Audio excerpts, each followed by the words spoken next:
ये चीज़ के बाद दिस इज़ बिकॉज़ अगर आप जानना चाहते हैं you want to diagnose a child कि whether he or she belongs to that learning difficulties or not, अगर जानना चाहते तो आप क्या करेंगे?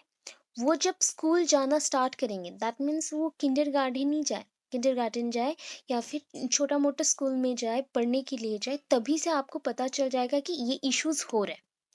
क्यों हो रहे हैं? बिकॉज वो अगर लर्निंग प्रॉब्लम्स दिखाया, वो पढ़ नहीं पा रहा, अल्फ़ाबेट को रिकॉग्नाइज नहीं कर पा रहा है, कोई चीज़ को मेमोराइज नहीं कर पा रहा है, दैट मीन्स उससे लर्निंग डिफिकल्टीज है। दैट मीन्स अदर जो डिफिकल्टीज होते हैं ना, जैसे फिजिकल डिफिकल्टीज हो गया या फिर हियरिंग डिफिकल्टीज, विजुअल डिफिकल्टीज, ये जैसे छोटा बच्चा थोड़ा ग्रो कर रहा है तब से ही पता चलता है। वन कैन रिकॉग्नाइज दैम और one can diagnose them whether they are belonging to hearing difficulties or physical difficulties or any type of issues, उनके बॉडी इश्यूज और हियरिंग और विजुअल इम्पेयरमेंट है कि नहीं, वो सब कर ले। बट इनके लिए क्या कर सकते हैं? इनको जब स्कूल भेजा जाएगा या पढ़ाया जाएगा तभी हो सकता है, इसलिए ये इंट्रोडक्शन दिया गया। This is because school focuses, school किस पे फोकस करेगा? वेरियस थिंग्स पे। They may be difficult for the child, उसके लिए क्या-क्या डिफ़िकल्टीज़ हो सकता है? अगर स्कूल में हम फ़ोकस करें, कौन सी चीज़ों पे फ़ोकस करेंगे? That is LSRW, listening, reading, writing, हाँ, स्पीकिंग।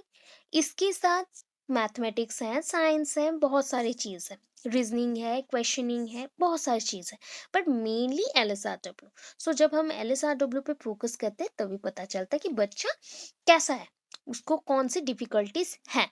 अभी देखिए नेक्स्ट पोर्शन, मीनिंग पे आता है।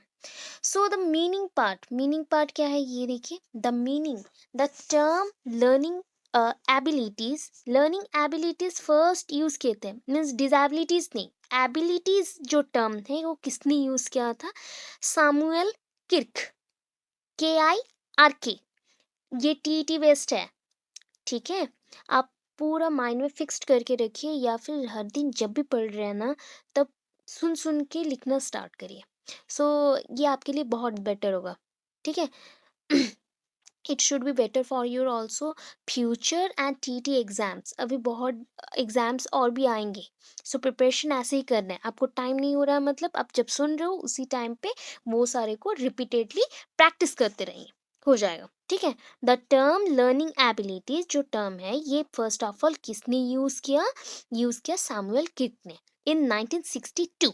While dealing with the term, he said that a learning difficulties refers to a specific retardation or disorder. Retardation means weak हो जाना, retard means थोड़ा slow up हो जाना, slow up हो गया means हम लोग back आ गए, या फिर disorder हो गया, जैसे हम चल रहे थे वैसे नहीं चल के थोड़ा सा रुक रुक के चल रहे, या फिर obstacles बहुत आ रहे तो उसको हम बोलते हैं retard। मीन्स जिस रिदम के साथ या पेस मेंटेन करके हम चलते हैं ना, जैसे कि अभी अगर मैं बोलूँ कि लाइफ में हम डिमोटिवेटेड हो गए हैं, जो हम जब डिमोटिवेटेड हो जाते हैं तो क्या होता है? बहुत सारा ऑब्स्टेकल्स आ जाएंगे, जैसा लगेगा कि लाइफ और कुछ नहीं है, क्या है।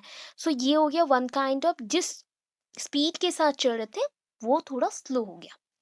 ये जो स्लो डाउन हुआ, ये स्लो डाउन को हम बोलते हैं रिटार्डेशन, ठीक है? सो जब वो लर्निंग डिफिकल्टीज ये टर्म के साथ वर्क कर रहे थे तो उन्होंने मेंशन किया, ही सेड दैट ये learning difficulties refers to a specific retardation, ये one kind of specific retardation है। एंड इसको आप अगर अच्छा से लिख सकते हैं तो और भी लिख सकते हैं कि refers to a specific mental retardation, specific mental retardation और mental disorder. This mental disorder may be one or many type, that means बहुत सारे प्रोसेस हैं जिसके थ्रू मेंटल रिटार्डेशन हो सकता है एंड उसके लिए लर्निंग डिफिकल्टीज आ सकते हैं, ठीक है? Learning difficulties also based on the hearing problem, because if you have some hearing issue you can not recognise any word or alphabet by lipsing or by reading the lips. So क्या problem आया? Learning में problem आएगा। अगर आप समझ ना पाए, lip sync को ही रीड नहीं कर पाए, तो आप वर्ड्स को बताएंगे कैसे, समझाएंगे कैसे, एक्सप्लेन कैसे करें? How you can explain that point? Statement को कैसे बताएंगे, तो इस वजह से ये इम्पॉर्टेंट है। ठीक है, ये हो गया मीनिंग। अभी चलते हैं डेफिनेशन में। डेफिनेशन यहाँ पे मैंने देखिए कैसा, according to Kavale and Forness एक डेफिनेशन है, according to LD act of 1969 है, जस्ट लाइक पीडब्ल्यूडी एक्ट हमने पढ़ा था वैसे ही यहाँ पे एलडी एक्ट है, लर्निंग डिफिकल्टीज एक्ट है, उसके अकॉर्डिंग मेंशन है। जो बेटर लग रहा है, जो आप याद कर सकते हैं, उसको ही लिखिएगा। ठीक है, so first of all according to Kavale and Forness 1966, people with learning difficulties belong to a group of very diverse individual, but they do share one common problem। बहुत सारे वेरिएंट्स हो सकते हैं, जस्ट लाइक अभी के variants आप जानते ही हैं, कोरोना में वेरिएंट्स देख लो, तो वेरिएंट्स जो हैं अगेन इंडिविजुअल्स डिफरेंट प्रॉब्लम्स के साथ आ रहे हैं, इंडिविजुअल्स हो different types of issues, different types of symptoms as per that same virus also, viral infections also. So उसके अकॉर्डिंग भी दूसरे दूसरे हमने सिम्टम्स दिखाए, तो वैसे ही यहाँ पे आया कि हमें कुछ प्रॉब्लम अलग अलग है, दैट मीन्स लर्निंग इश्यूज हमें है क्या, किसी को लर्निंग बोलने में इश्यूज हो रहे, स्पीकिंग में, learning depend on LSRW, that means चारों को लेके होता है। रीडिंग में इश्यूज हो रहे हैं, किसी को लिखने में प्रॉब्लम है, कभी कभी होता है कि वर्ड्स सिमिलर टाइप लगते हैं या फिर अल्फाबेट्स में कंफ्यूज हो जाते हैं, this are also learning difficulty symptoms. ठीक है, तो ऐसे इंडिविजुअल्स को क्या क्या प्रॉब्लम्स हो सकते हैं, बहुत सारे प्रॉब्लम्स हो सकते हैं। जैसे कि अगर मेंटल रिटार्डनेस हो गया तो उनका प्रॉब्लम हो गया, अगर उनको हियरिंग इश्यूज हो गया तो प्रॉब्लम है, अगर उनको विजुअल जो इश्यूज हैं, दैट मीन्स विजुअलाइजेशन बिल्कुल ही नहीं है, टोटल वो देख नहीं सकते, ब्लाइंड है, टोटल कंप्लीट ब्लाइंड। एंड कुछ कुछ होते हैं कंप्लीट ब्लाइंड के साथ 1 ईयर उनका खराब होगा, तो इनको बहुत सारे इश्यूज होंगे, तो ऐसे टाइप के पर्सन्स को लर्निंग डिफिकल्टीज होता है।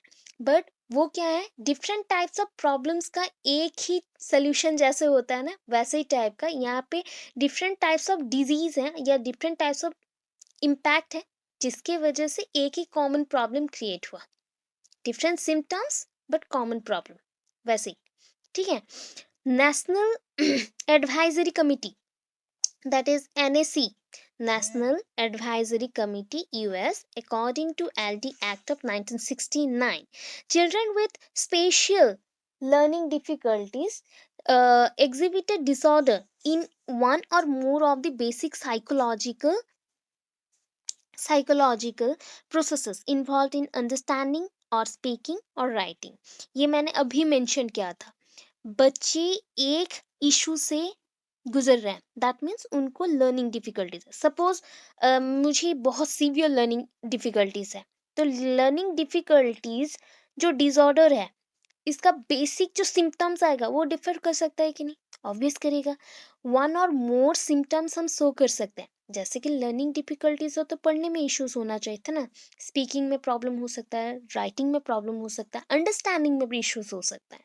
तो ये बताया गया कि एक बच्चा स्पेशल LD एग्जिबिट कर रहा है, मीन स्पेशल चाइल्ड हम जिसे बोल रहे हैं, लर्निंग डिफिकल्टीज से गुजर रहा है, तो उनको साइकोलॉजिकल इश्यूज बहुत हो सकते हैं। If they are not able to talk with anyone or don't have any power or any ability to express their thinking with any other person, then they have very low IQ, or they have very uh, disease like IQ। Disease like बोलने से हम लोग और use कर रहे, that means बहुत ही severe condition तक IQ लो है। डम बच्चे जो रहते हैं, मतलब उसको कुछ समझ नहीं आ रहा, मुंह से इधर पानी आ रहे हैं, इधर कुछ हो जा रहा है, तो वैसे भी बच्चे हैं बहुत सारे, उनको बहुत सीवियर कंडीशन का इश्यूज है, मेंटल रिटार्डनेस होता है, तो ये सारे हो जाएंगे। अभी हो गया इंट्रोडक्शन, मीनिंग, डेफिनेशन कंप्लीट हुआ। अभी नेक्स्ट चलते हैं, historical retrospect. Retrospect word use क्या करते हैं, स्पेक्ट मीन्स आप जानते हैं देखना, पीछे देखना, सिंपल वर्ड से बोलो तो हिस्ट्री, हिस्ट्री, हिस्टोरिकल बैकग्राउंड और हिस्ट्री। ठीक है, रेट्रोस्पेक्ट मीन्स होता है बैकग्राउंड, कैसे देखते हैं, बैकग्राउंड को आप लुक फॉरवर्ड तो नहीं कर सकेंगे, लुक बैकवर्ड करना है, तो पीछे देखना। रेट्रो मीन्स पुराने जमाने का, पुराने थॉट्स। रेट्रो एरा था हमारा 90s का 70s का जो एरा, स्पेशली 70 80s का एरास को हम लोग बोलते थे रेट्रो एरास। तो उस पीरियड में जो जो चीज़ होते थे उसको हम लोग बोलते हैं पुराने चीज़ हो गया। सो अभी 90s में या मतलब 21st सेंचुरीज में कुछ भी हो तो उसको हम न्यू बोलते हैं, न्यूएस्ट फॉर्म। सो हिस्टोरिकल रेट्रोस्पेक्ट लिख सकते हैं या फिर लिख सकते हैं आप लोग हिस्टोरिकल बैकग्राउंड, कहाँ से ये टर्म आया क्या आया उसके बारे में थोड़ा सा मेंशन कर रहे हैं, बिकॉज आपको टीटी के लिए प्रिपेयर होना है तो उसके हिसाब से। द ओरिजिन ऑफ एलडी कहाँ से आया देखें। LD means learning difficulties of children can be traced back. कब से आया? To the concept of brain damage. ये कहाँ से आया मीन्स जस्ट लाइक इसके लिए कोई फॉर्मूला नहीं है या कुछ नहीं है। जब ब्रेन डैमेज बच्चों के साथ वर्क कर रहे थे, कौन वर्क कर रहे थे? Alfred A Strauss, STRAUSS, Strauss and henge Werner. ठीक है, ये दोनों जब वर्क कर रहे थे ब्रेन डैमेज चाइल्ड के साथ, तब उन्होंने ट्रेस्ट किया, दैट मीन्स आइडेंटिफाई किया, लोकेट किया कि लर्निंग डिफिकल्टीज इश्यूज भी हैं बच्चों को। ठीक है, ये कब हुआ? 1947 में। देन द बिहेवियर और बिहेवियरल कैरेक्टरिस्टिक्स मेंशन कर सकते हैं। बिहेवियर कैरेक्टरिस्टिक्स थोड़ा सा कैसा लग रहा है तो आप बिहेवियरल कैरेक्टरिस्टिक्स मेंशन कर सकते हैं। The behavioural characteristics of the brain damage child known as Strauss syndrome.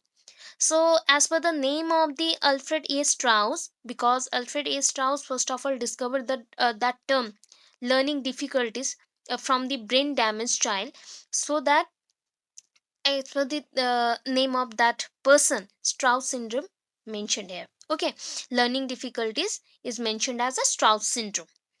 So, which shows perceptual disorder means कोई भी चीज को रिसीव करने का प्रॉब्लम होना हो गया। Lack of speaking and reading disorder, किसी भी इंसान को रीडिंग एंड स्पीकिंग डिसऑर्डर होता था, दैट उसी को बोलते थे स्ट्राउस सिंड्रोम। अच्छा, सिंड्रोम एंड डिजीज में बहुत सारे अलग चीज़ें हैं। दैट इज डिजीज बोले तो जिसको हम लोग थोड़े बहुत टाइम के लिए क्योर कर सकते हैं या फिर दबा सकते हैं, बस सिंड्रोम्स को कभी भी आप चेंज नहीं कर सकते, ऑल्टर नहीं कर सकते। ठीक है, ये जितने भी डिफिकल्टीज हैं ये सारे ऑल्टर नहीं होते हैं, दैट मीन्स उसके जो सिम्टम्स हैं उसको आप चेंज नहीं कर सकते मेडिसिन से या कुछ से चेंज नहीं कर सकते। सो ये थोड़ा सा डिफिकल्ट होता है। एंड डिजीज अलग है, डिजीज में कुछ कुछ चांसेस रहते हैं, पॉसिबिलिटीज रहते हैं कि उसको हम क्योर कर सकते हैं, ये क्योरेबल नहीं है। जितने भी हम थेरापीज करें कुछ भी कर ले, ये क्योरेबल नहीं है। कुछ टाइम तक क्योर हुआ तो फिर से वो वापस आ सकता है। तो इसको अगर चेंज करना है पूरा जीन लेवल में जाके चेंज करना पड़ेगा, तो वो हम नहीं लिखेंगे यहाँ पे। तो ये क्या हो गया? It is also known as Strauss syndrome and which shows perceptual means individual who have that Strauss syndrome, तो उनको क्या होगा? Lack of speaking and reading disorder, तो उनको बोलने में प्रॉब्लम होगा एंड रीडिंग डिसऑर्डर होगा, पढ़ने में इश्यूज होगा। कुछ कुछ लोगों को होता है जैसे कि ना एक पैराग्राफ पढ़ने के लिए बोला गया तो वो फर्स्ट लाइन पढ़ लेंगे, बीच के 2 3 लाइन में वो कंफ्यूज हो जाएंगे, देन अगेन कुछ छोड़ के फिर पढ़ेंगे। तो ये इश्यूज होता है, उनका ब्रेन वर्क नहीं कर रहा, वो रिसीव नहीं कर पा रहे क्या एक्चुअल है। ठीक है, ये हो गया, थोड़ा सा हमने यहाँ पे मेंशन कर दिया। इसके बाद इधर आता है, और भी है, ऐसा नहीं है जो खत्म हो गया, और भी है। आप चाहो तो 1 2 पॉइंट्स को लिख सकते हैं, जैसे कि पहला 2 पॉइंट बहुत इंपॉर्टेंट था तो 2 पॉइंट लिख सकते हैं, उसके बाद आप चाहे तो छोड़ सकते हैं। बट अभी का जो पॉइंट मैं बोल रही हूँ इसको मैंने रिपीटेडली यूज किया है बहुत time, that is it is also known as dyslexia. Dyslexia means unability or unable to read, unable to read or read disorder, that is called dyslexia। ये मैं बोल दे रही हूँ, डिसलेक्सिया, डिसग्राफिया एंड डिसकैल्कुलिया यहाँ पे मेंशन्ड है, परसेप्चुअल डिसऑर्डर और डिसकैल्कुलिया। ये जो 3 टर्म्स है ना, ये 3 टर्म्स इतने इम्पोर्टेंट है, टीटी में कंफर्म से कंफर्म आते हैं, 100% एक क्वेश्चन रहेगा डिसलेक्सिया से, या फिर मतलब टर्म को मेंशन कर, डिसलेक्सिया रेफर्स टू डैश, ऐसा ऑप्शन दे दिया, लर्निंग डिफिकल्टीज और रीडिंग इश्यूज, अभी देखिए लर्निंग डिफिकल्टीज मेंशन कर दिया, रीडिंग इश्यूज मेंशन कर दिया, अनएबल टू रीड मेंशन कर दिया, कौन सा अप्रोप्रिएट है? लर्निंग डिफिकल्टीज बोल दिए तो गलत हो जाएगा, सब कोई सोचेंगे लर्निंग डिफिकल्टीज आंसर होगा। रीडिंग इश्यूज भी नहीं, रीडिंग इश्यूज होता तो उसको करेक्शन कर सकते हैं, बट किसमें प्रॉब्लम है? अनएबल टू रीड, कोई पढ़ ही नहीं सकता, पढ़ने में डिफिकल्ट माने इतना डिफिकल्ट है उसको करेक्शन नहीं कर सकते, ऐसा है। सो वैसे आंसर्स आएंगे, ऑप्शंस वैसे होंगे, सिलेक्ट करना है, सारे आंसर्स करेक्ट लगेंगे उसमें से सिलेक्ट करना है, ठीक है। डिस्ग्राफिया, ग्राफिया मीन्स कोई भी चीज को बनाने के लिए, दैट मीन्स राइट, हम ग्राफ को बनाते हैं, ठीक है, तो ये हो गया राइटिंग के साथ। सो अनएबल टू राइट, और impairment of the ability of right, impairment किस में है? लिखने में है, उसमें भी इश्यूज है।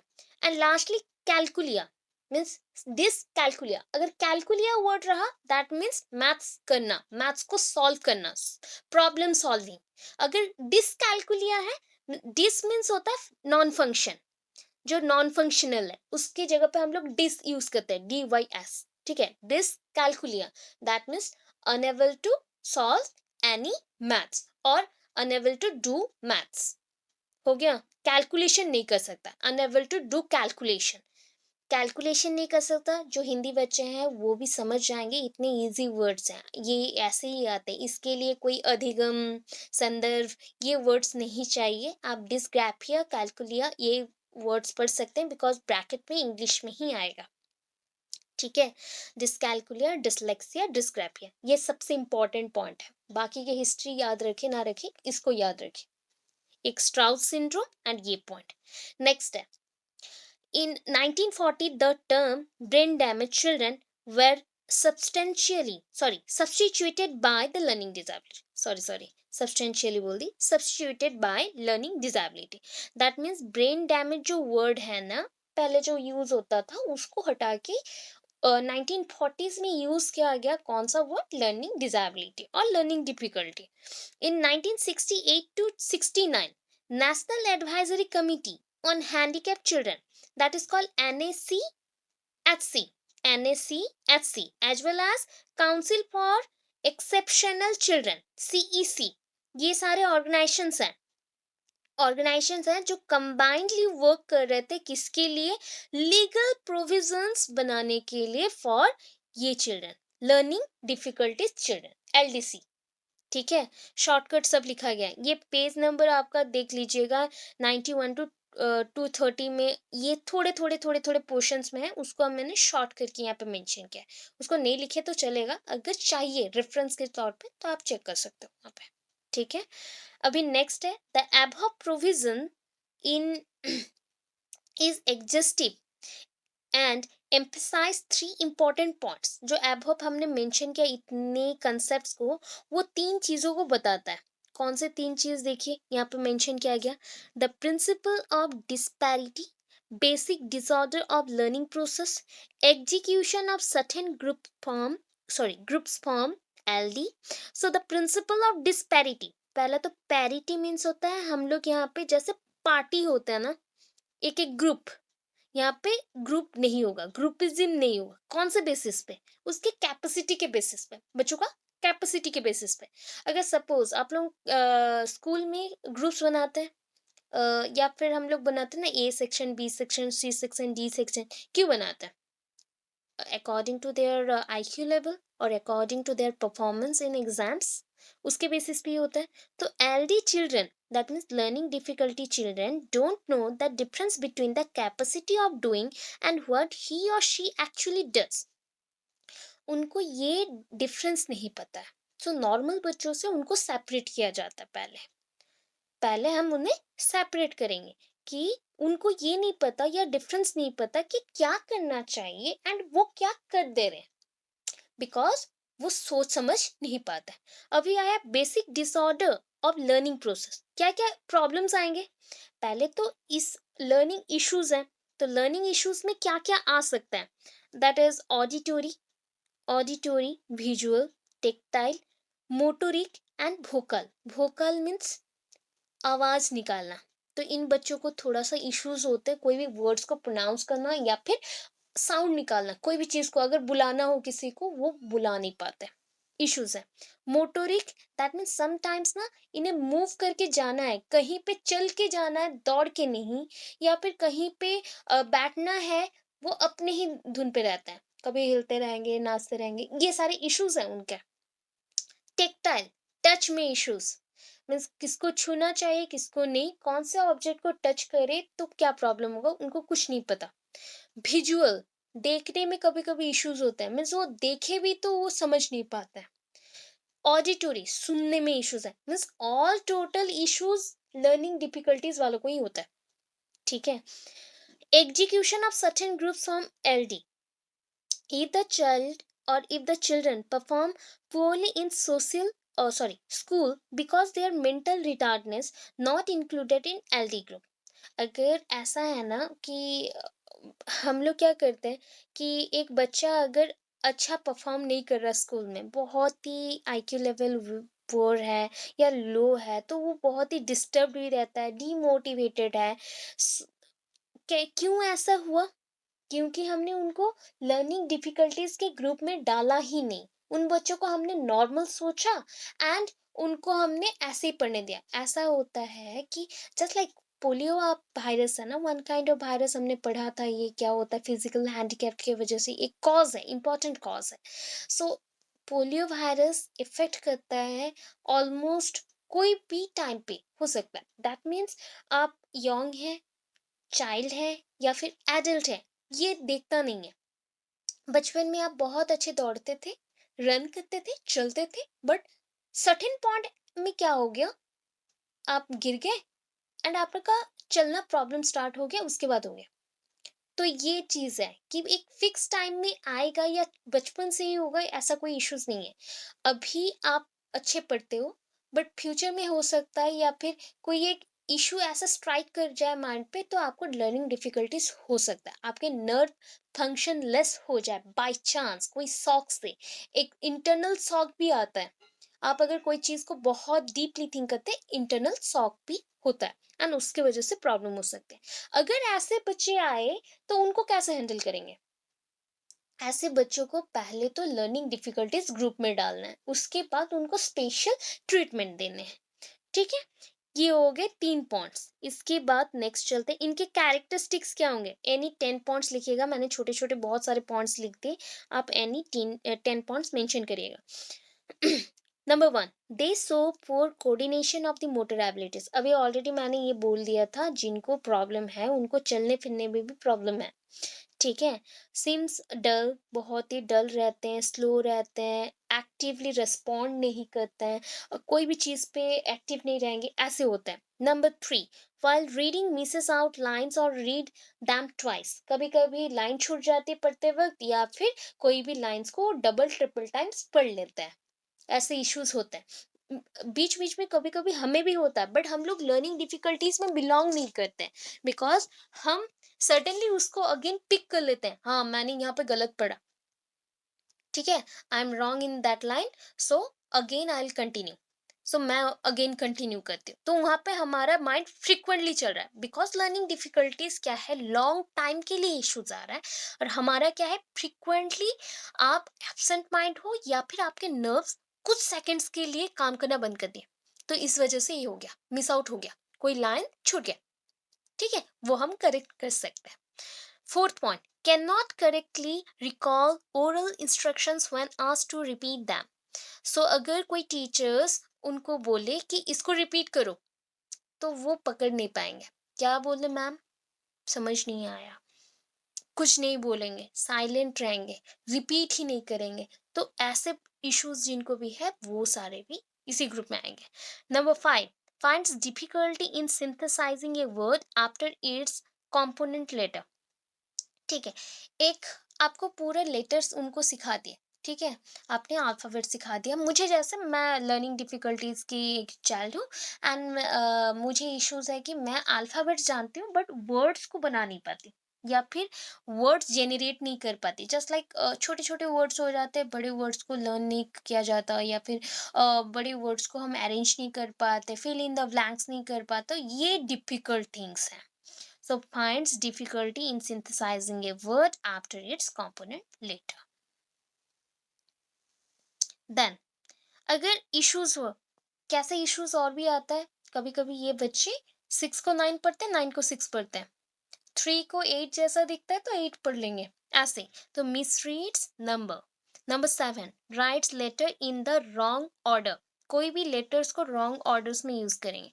जस्ट लाइक मैंने अगर आपको बोला, please note down that word which will be mention in the board, हमने मेंशन किया उसके बाद दैट इज टाइम, उसको टाइम को उसने रॉन्गली लिखा एंड उसको लिखा आइटम, ठीक है, ITEM कर दिया, तो ये रॉन्ग हो गया। तो वैसे भी कर सकता है, रॉन्गली ऑर्डर्स में प्लेस्ड कर रहा है, रॉन्ग ऑर्डर्स में प्लेस्ड कर रहा है अल्फाबेट्स को। Number 8, difficulty in reading and backward numbers. वो तो बहुत बच्चों को इश्यूज होता है बैकवर्ड नंबर्स वर्ड्स मेंशन करने के लिए। कभी कभी लेटर्स को ओमिट कर देते हैं, मीन्स लिखते लिखते छूट गया या छोड़ देते हैं, ऐसा टाइप का। Okay, next, they have problem of remembering things. बहुत सारे इश्यूज होते हैं, कभी कभी रिमेम्बर करने के लिए भी प्रॉब्लम होता है, तो they have problems in remembering things. इतना इनफ है। मैथमेटिकल कैलकुलेशन वाला हम पॉइंट लिख चुके थे।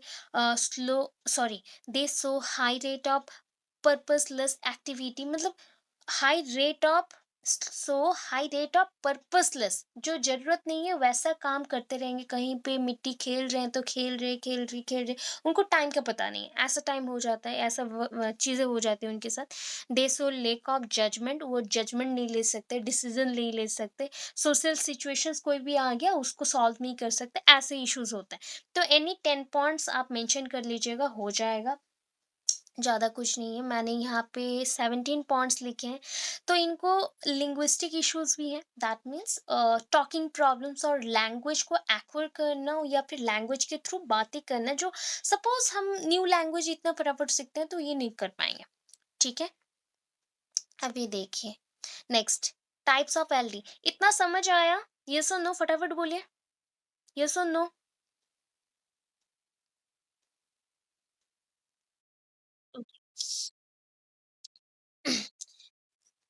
Types of LD, that is there are two types of LD, means learning difficulties आपके दो टाइप्स के हैं, एक है जनरल, एक है specific. General means almost all areas of academic contents में लर्निंग डिफिकल्टीज होगा। मैम थोड़ा म्यूट कर लीजिए। So they have learning disabilities in almost all areas of academic content, ठीक है। सो अभी जो आपने पढ़ा था ना, dysgraphia, dyscalculia and dis dyslexia, ये जो तीन चीजें आपने पढ़ा था ये स्पेसिफिक पॉइंट पे है। दैट मीन्स आपको सब कुछ आता है बट कैलकुलेशन नहीं आता, जो हम लोग को है, हमें प्रॉब्लम्स है। जैसे कि कुछ बच्चों को होता है ना कि कुछ बुक से डर लगता है, आर्ट्स के बुक्स दे दो, इंग्लिश दे दो, बहुत ही वो एक्टिवली पढ़ लेंगे, बट कुछ बुक्स है देखने से अरे ये बुक्स नहीं होगा, ये पढ़ नहीं सकते। तो स्पेसिफिक उसी बुक के ऊपर या फिर उसी सब्जेक्ट मैटर पे उसको इश्यूज है, तो वो भी one kind of learning difficulties है, बट स्पेसिफिक लर्निंग डिफिकल्टीज है, स्पेसिफिक है। ओके मैम, कोई भी एक अनम्यूटेड है, सो प्लीज म्यूट कर लीजिए। ओके, सो जनरल क्या होता है ना, ऑल ओवर इश्यूज, जो बच्चों को ऑल ओवर मीन स्पीकिंग में प्रॉब्लम, टॉकिंग में प्रॉब्लम, या फिर राइटिंग में प्रॉब्लम हो गया, रीडिंग में इश्यूज हो गए, चलने में भी प्रॉब्लम है, तो ऑल ओवर कुछ कुछ बहुत कम बच्चों को है ऐसे इश्यूज होते हैं, तो that is called general. They have learning disabilities in almost all areas of academic content, इतना मेंशन करने से भी चलेगा, ठीक है। एंड इनको ना स्पेशली कोई हेल्प करने वाला चाहिए, कोई रिसोर्स टीचर्स चाहिए, एवरी स्टेज पे इनको हेल्प करना पड़ेगा। बट स्पेसिफिक में क्या है, उस प्रॉब्लम को छोड़ के बाकी सब में वो बहुत ही परफेक्ट है, just like incompatibility of reading. Incompatibility means unable, और कैपेबिलिटीज नहीं है उसमें। So problem related to reading, इसको हम मेंशन क्या करते हैं, रीडिंग में अगर इश्यूज हुआ तो दैट इज कॉल्ड डिसलेक्सिया। अगर लिखने में इश्यूज हुआ, इनकम्पैटिबिलिटी ऑफ राइटिंग, स्पेशली लिखने में जो लेखन का प्रोसेस है, लेखन का विधि है उसमें प्रॉब्लम आएगा, उसमें इश्यूज होंगे, उसको बोलते हैं हम लोग क्या, that is called writing skill में इश्यूज होना, हम लोग बोलते हैं उसको dysgraphia. Dyscalculia, that is incompatibility of calculation, incompatibility of calculation means हमें उसमें प्रॉब्लम हो रहा है, कैलकुलेशन में प्रॉब्लम हो रहा है, मैथमेटिक्स प्रॉब्लम्स को सॉल्व करने के लिए इश्यूज है। हो गया टाइप्स। अभी इसको टेस्ट कैसे करेंगे कि हमें इश्यूज है या फिर बच्चों को इश्यूज है, एज ए टीचर आप टेस्ट कैसे करेंगे? Testing of LD according to Prasad and Srivastava, मतलब ये एक बुक भी है इनका, प्रसाद एंड श्रीवास्तव, ये दोनों एजुकेशनिस्ट हैं, स्पेशली लर्निंग डिफिकल्टीज के ऊपर ही बुक लिखे हैं, एंड बहुत सारे टेस्ट मटेरियल्स भी इन्होंने प्रोवाइड किया है कि इन बच्चों को कैसे टेस्ट करना है, कि इनको कितने रेंज तक का लर्निंग डिफिकल्टीज है, एंड स्पेशली ये दो चीज़ों के ऊपर वर्क करता है। ठीक है, 2 चीज़ों के ऊपर करेंगे। सबसे इम्पोर्टेंट आपको क्या करना है कि इनका जो कैप है, दैट मीन्स कैप डोमेन्स आप लोग ऑलरेडी जानते हैं, ऑलरेडी हमने फर्स्ट ईयर में मेंशन किया था, बहुत टाइम इसको डिस्कस कर लिए हैं। Cap that is cognitive, effective and psychomotor. उनके इस लेवल को बहुत अच्छे से समझना है। ठीक है, so according to Prasad and Srivastava, followings are screening steps, कैसे स्क्रीन आउट करेंगे। अभी ना आप अपने बच्चों को भी जान सकते हैं, बिकॉज आप लोग टीचर्स भी हैं, कुछ लोग मैरिड भी हैं, तो आप लोग अपने बच्चों को भी आइडेंटिफाई कर सकते हैं। You also identify your child as per that steps which are mentioned here. Okay, first one is the observe the children's physical, cap and communicative behavior. Physical behavior, communicative behavior and cap means cognitive, effective and psychomotor। बच्चों का mentality कैसा है, कैसे वो receive करे, कोई चीज को परसीव कर रहे हैं और रिसीव कर रहे हैं, एंड उसका रिस्पॉन्स दे रहे हैं। ठीक है, फिजिकल उनका मूवमेंट कैसा है, वो एक जगह हमेशा बैठे रहते हैं या खेलते भी हैं, कहीं घूमने जाते हैं या फिर कोई अच्छा चीज़ सीखने के लिए एक्टिव है कि नहीं वो देखना। कम्युनिकेटिव बिहेवियर दैट मीन्स हम कम्युनिकेशन कर रहे, शेयरिंग ऑफ आइडियाज वो कर रहे हैं कि नहीं। सो ये चीज़ को ऑब्जर्व करना है, इसी बेसिस पे ये टेस्ट चलेगा। Number 2, to mess the expected performance of those there is another standardised test. मतलब ये जो चेक करना है, हम लोग चेक करें ये to match the expected performance of those, इनके परफॉर्मेंस को चेक करना है। एक्सपेक्टेड परफॉर्मेंस किसके साथ, वो एक बिहेवियर शो करते हैं, हम एक बिहेवियर एक्सपेक्ट करते हैं। सपोज आप एग्जाम्स देने से पहले, as according to your need, your future जो कैरियर हम लोग चेक करते हैं ना, कैरियर स्कोर, तो आप बोले मुझे क्या चाहिए, बीएड में मुझे इतने मार्क्स चाहिए, I want that much of marks in my BEd course. So ये आप नीड करते हैं, वांट करते हैं, बट ये स्पेसिफिक नहीं है कि यही आपको मिलेगा एज अ रिजल्ट। ठीक है, सो ये चेक करना, दोनों के अंदर कंपैरिजन करना, आपने कुछ एक एक्सपेक्ट किया था एंड आपका रिजल्ट कुछ और आया है, तो इस बीच जो डिफरेंस आता है वो होता है इनका इश्यूज, कितने लेवल का इश्यूज है इनको। So to match the expected performance of those there is another standardised test, if EP expected performance and AP that means जो परफॉर्मेंस वो देते हैं।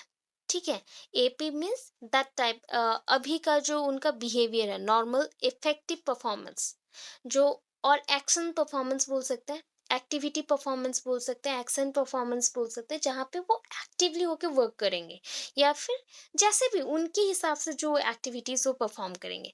तो इनके अंदर जो कंपैरिजन है, दैट मीन्स अगर एक्सपेक्टेड परफॉर्मेंस उनके एपी से ज़्यादा हो गया, दैट मीन्स वो बहुत ही वीक है, डल है, उसके अकॉर्डिंग उनके आईक्यू लेवल्स को हम क्या कर सकते हैं, मेंशन कर सकते हैं। तो मैं आपको और एक चीज़ दिखाती हूँ, जैसे कि यहाँ देखिए, check the discipline wise performance that is called DWP। DWP is very important to check the CAP domains. If you are in a class and you think that all the children are very active in your classroom, but somehow that children are not active in another classes, what is the reason? क्या हुआ, कैसे होगा? So discipline wise, first of all you check their issues, where the issues are actual present, कहाँ पे है, why these issues are created by their brain, क्यों उनका brain ये issues create कर रहा है, how they interact with each other when teachers are not in the classroom, कैसे वो बातचीत कर रही है या क्या कर रहे हैं, how they dealt with the environment or the society when they go outside and explain their behavior or explain their thoughts to other person, जब वो बाहर जाते हैं या फिर सोशल एक्टिविटीज करते हैं तब वो कैसे रहते हैं, तो ये सारे डिसिप्लिन्स में आते हैं, उनके परफॉर्मेंस डिसिप्लिन्स में आते हैं, तो ये सबको भी जज करना पड़ता है. Then fourth point, that is again these screened groups give CAP test. Cap test और किस बेसिस पे दे सकते हैं, that is a percentage. Percentage कौन सा परसेंटेज, आईक्यू लेवल का. सो इसके लिए फॉर्मूला देखिए, यहाँ पे दूसरे टाइप का आईक्यू लेवल है, मैं और एक भी फॉर्मूला दूंगी आपको, और एक वो मेंटल रिटार्डनेस में आईक्यू का दूंगी, इंटेलिजेंस क्वेश्चन. बट यहाँ पे देखिए एलडीक्यू का, learning difficulties question, learning difficulties का परसेंटेज क्या है, इट इज इक्वल्स टू 1 करके आपको क्या करना है, इधर मल्टीप्लाई, दैट मीन्स यहाँ पे प्लस नहीं करना है, इसको आप ब्रैकेटेड कर सकते हैं, PAAQ. PAAQ, that is the percentage of academic achievement quotient, percentage of academic achievement quotient divided by IQ plus grade. ठीक है, वो पूरे साल में कितना पढ़े, कैसे रहे एंड उनको कितना मार्क्स मिला, वो प्लस उनका जो मतलब एजुकेशन परफॉर्मेंस कैसा है, पूरे साल में वो कैसे थे, वो हो गया आपका PAAQ. Plus grade, grade means उनको एजुकेशन में कितना मिला, A grade, B grade, C grade क्या मिला, डिवाइडेड बाय IQ. PAAQ के नीचे ही IQ है. IQ मीन्स आप क्या थिंक करें, IQ का भी मतलब रेंज है, या फिर IQ को भी हम निकाल सकते हैं, दैट इज IQ को निकालने के लिए क्रोनिक एज एंड उसका बायोलॉजिकल एज दोनों चाहिए. क्रोनिक मीन्स बायोलॉजिकल बोल सकते हैं, एंड उसका जो brain age, brain age means actually वो बिहेव कर रहा है, जैसे कि मैं अभी 25 साल की हूँ, तो मेरा मेंटल एज कभी कभी, मैं एक्टिव हूँ, थिंक कर लीजिए कि मेरा मेंटल एज कभी कभी एक 8 साल के बच्चे जैसा हो जाएगा, तो वो हो गया आपका एक्चुअल बिहेवियर वाला एज. एंड मैं हूँ 25 साल की, तो उस हिसाब से मेरा परसेंटेज क्या होगा कि 25. ठीक है, 25 divided by 5 into 100, into 100.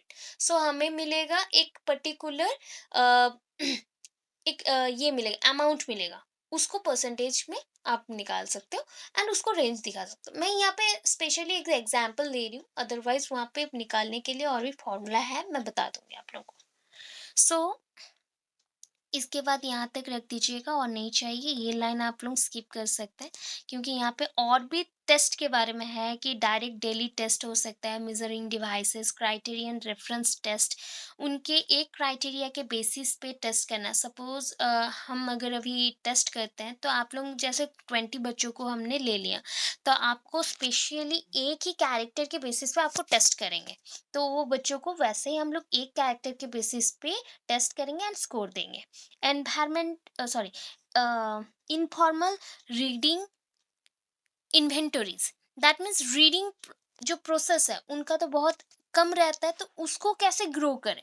If test the consequential cause of educational deficit means क्या है, एक्चुअल इश्यूज क्या है, प्रॉब्लम क्या है उनके पढ़ने में, रीडिंग में, क्यों उनको समझ नहीं आ रहा. इफ आपने मूवी देखा होगा तारे ज़मीन पर, चॉक एंड डस्टर और हिचकी, ये सारी मूवीज़ देखे हैं, तो आपको एक्चुअल पता रहेगा कि एक अच्छा टीचर क्या-क्या चेंज कर सकता है.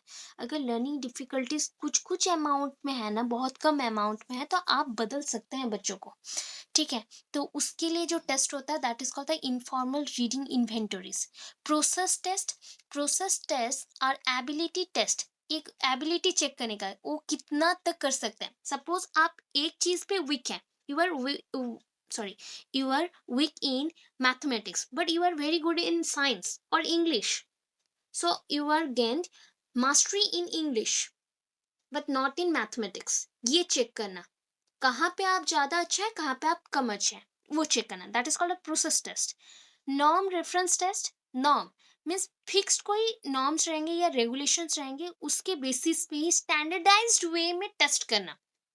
जैसे कि यहाँ पे बहुत सारे ग्रे ओरल रीडिंग टेस्ट है, डायग्नोस्टिक टेस्ट है, रीडिंग स्किल्स टेस्ट है। सो यहाँ पे कुछ प्रोविजंस बनाए गए हैं, उस बेसिस पे ही टेस्ट होंगे। ठीक है।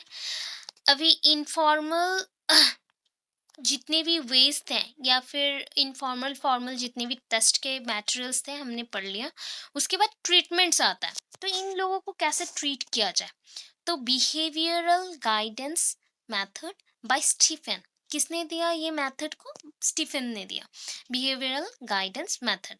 सो बिहेवियर मीन्स उनके व्यवहार को देखना है, उनका कौन सा व्यवहार है जो अच्छा होता है या बुरा होता है उसको चेक करना, या फिर जो चीज़ बुरी है उसमें मीन्स उनको समझ नहीं आता तो ये उनका बिहेव है, उसको टारगेट करना। ठीक है, उसको टारगेट करके उसी को ही हम स्पेसिफिकली मॉडिफाई करना स्टार्ट करेंगे। एंड जैसे ही मॉडिफिकेशन हो जाएगा तो उसको हम एसेस भी करेंगे, just like assessment means check करेंगे कि टोटल वो कितने तक ग्रो कर पा रहे हैं। ठीक है, उनके बिहेवियर को हम मॉडिफाइड करने के बाद चेक करेंगे। तो that is called the behavioural guidance method. इसके बाद नेक्स्ट आता है cognitive behaviour modification. Cognitive behaviour modification shortcut is CBM, not CVZ, CBM, cognitive behaviour modification. Means उनको थिंक करवाना, you are a good person, you are very intelligent in your unique style, and you are very talented, you can do it again and again. Means कोई भी topics पे अगर वो नहीं कर सकता तो उसको ये थीम बताओ कि you can do it again and again, try करो, you try must, then you get fulfil, sorry you get succeed in any way और एनीथिंग। सो यहाँ पे CBM so in this following कहाँ क्या क्या करना है देखिए। अगर इसका मीनिंग आपको लिखना नहीं है, एक्सप्लेन करना नहीं है, टाइम नहीं हो रहा, तो रेड जो लाइंस मैंने मेंशन किए ना, सो उसको सिर्फ लिख के आ जाएगा। ठीक है। Reducing emotional role and sensitivity.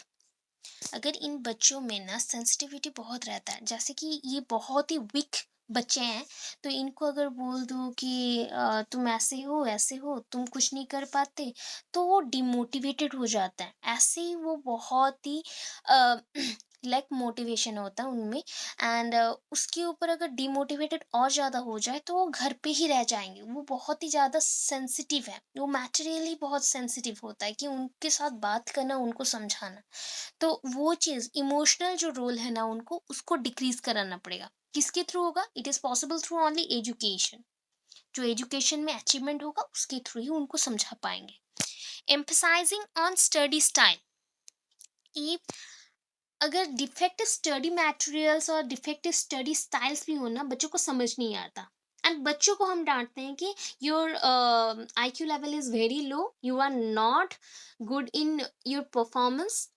ये नहीं बोलते कि teacher is not using proper method और proper type of book for them, particularly they doesn't use any type of worksheet or any type of flow chart or pie chart for them।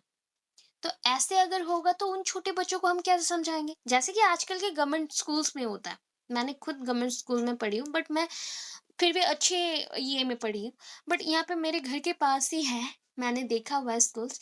सो वहाँ पे बिल्कुल भी कोई flow chart नहीं है, कोई बच्चों को समझाता नहीं है। छोटे बच्चों को भी कैसे ऑब्जेक्ट के थ्रू समझाना चाहिए वो सब नहीं होता है। तो ये लैकिंग रहने से ही लर्निंग डिफिकल्टीज भी आएगा। अगर बचपन से ही बच्चा समझ नहीं पाया तो बड़ा होके और भी कंफ्यूज हो जाए, तो उससे भी लर्निंग डिफिकल्टीज कोई भी मोमेंट पे आ सकता है।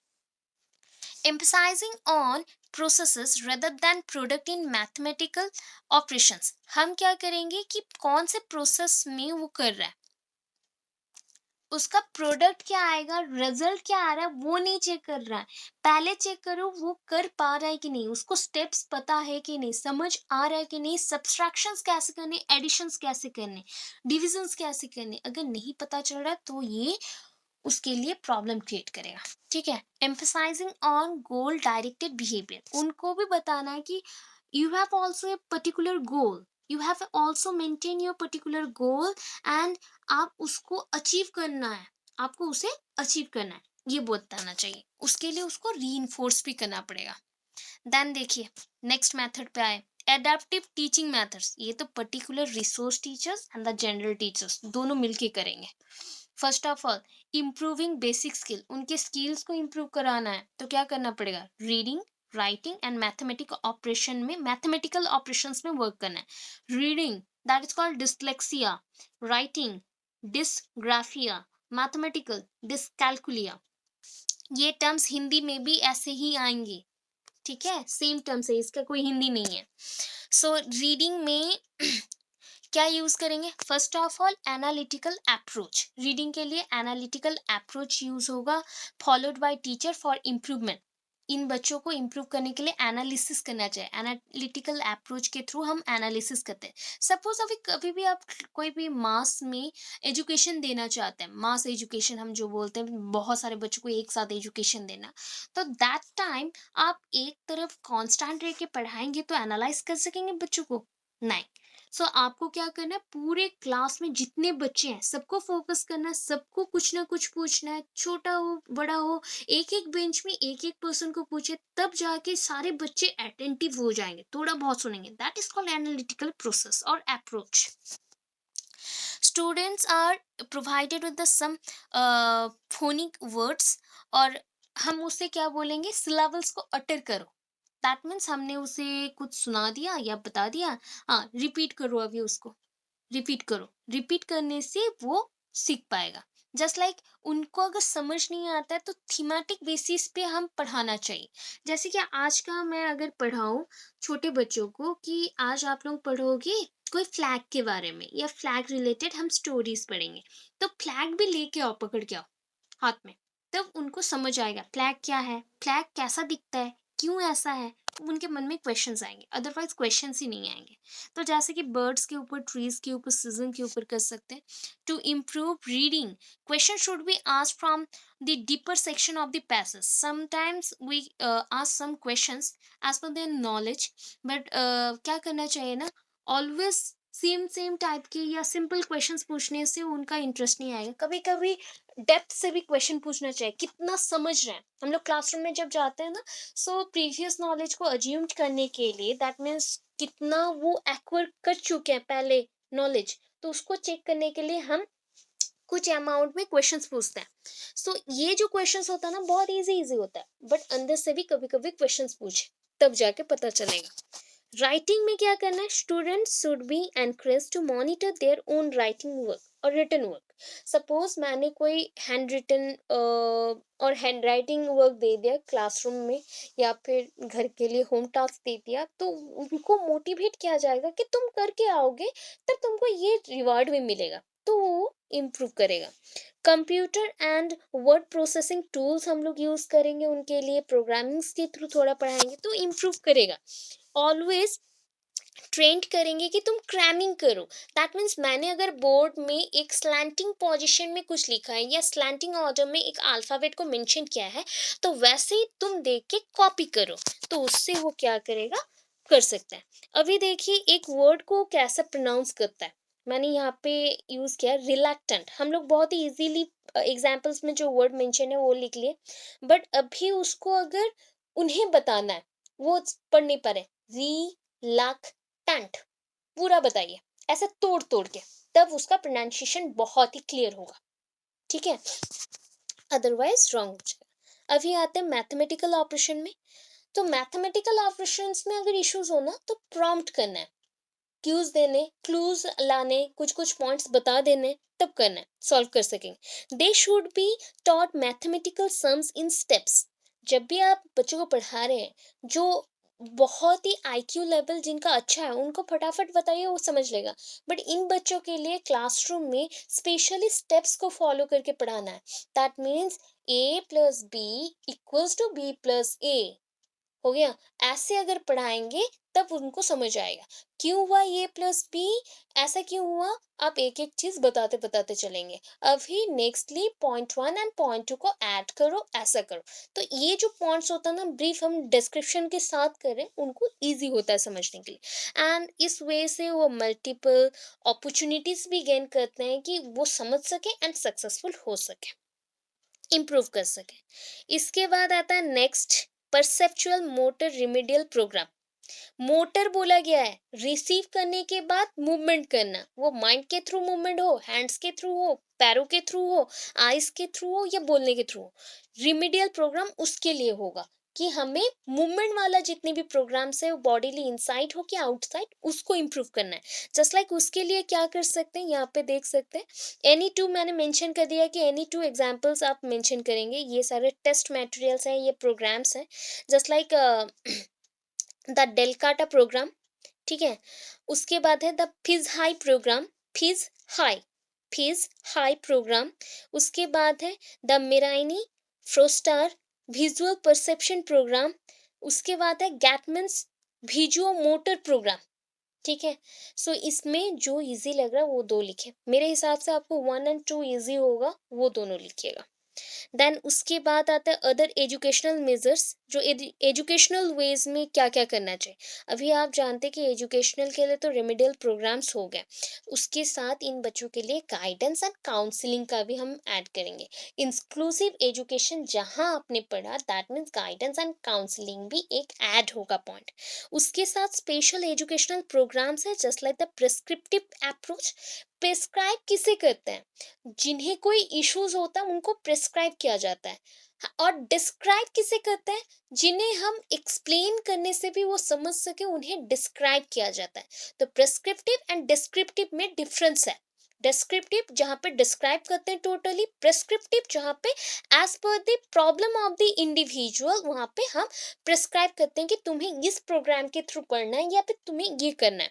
तो प्रिस्क्रिप्टिव अप्रोच होगा, टास्क एनालिसिस मॉडल होगा, एंड यहाँ पे डिस्टार मैंने मेंशन किया है बिकॉज शॉर्टकट में, बट पूरा क्या है, direct instructional system for teaching arithmetic and reading, पढ़ने के लिए एंड मैथमेटिक्स करने के लिए ये एक प्रोग्राम है, ठीक है।